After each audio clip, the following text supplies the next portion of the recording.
دوستو، ایک اللہ والے بزرگ کا قصہ۔ ایک بزرگ حج کے سفر پر گئے تھے۔ جب وہ ایک جگہ سے گزر رہے تھے، ان کے ہاتھ میں ایک تھیلا تھا، اس میں کچھ پیسے تھے۔ اچانک ایک چور ان کے ہاتھ سے تھیلا چھین کر بھاگ گیا۔ جب چور کافی دور نکل گیا، تب اچانک اس کی آنکھوں کی روشنی ختم ہو گئی۔ آنکھوں کی روشنی جاتے دیکھ اس چور نے رونا شروع کر دیا۔ جب لوگوں نے چور سے پوچھا، بھائی کیا ہوا؟ تو وہ کہنے لگا، میں نے ایک آدمی کا تھیلا چھینا ہے، وہ کوئی بڑا اللہ کا قریبی بندہ لگتا ہے، میری آنکھوں کی روشنی چلی گئی، خدا کے لیے مجھے اس کے پاس پہنچا دو تاکہ میں اس سے معافی مانگ سکوں۔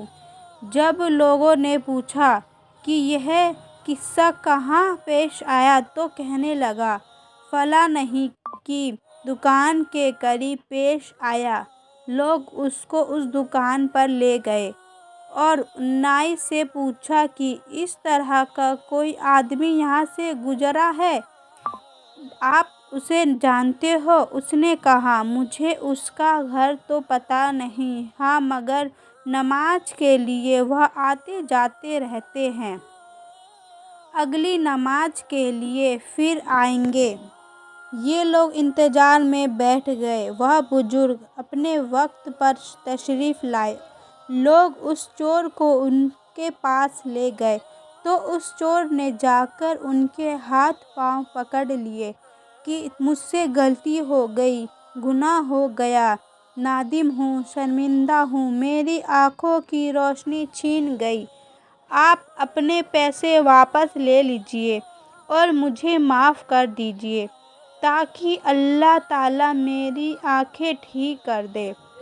وہ بزرگ کہنے لگے کہ میں نے تو تجھے پہلے ہی معاف کر دیا ہے۔ یہ سن کر چور بڑا حیران ہوا، کہنے لگا، حضرت میں تو آپ کا تھیلا چھین کر بھاگا اور آپ کہتے ہیں کہ معافی مانگنے سے پہلے ہی معاف فرما دیا۔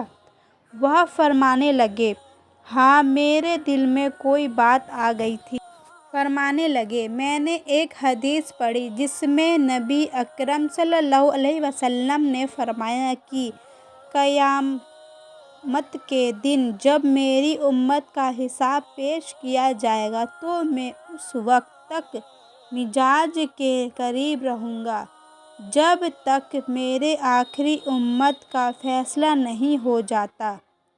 میرے دل میں یہ بات آئی کہ اگر میں نے اس چور کو معاف نہیں کیا تو قیامت کے دن یہ محکمہ پیش ہوگا اور جتنی دیر میں مقدمے کا فیصلہ ہونے میں لگے گی، اللہ کے نبی علیہ السلام کو اتنی دیر جنت سے باہر رہنا پڑے گا۔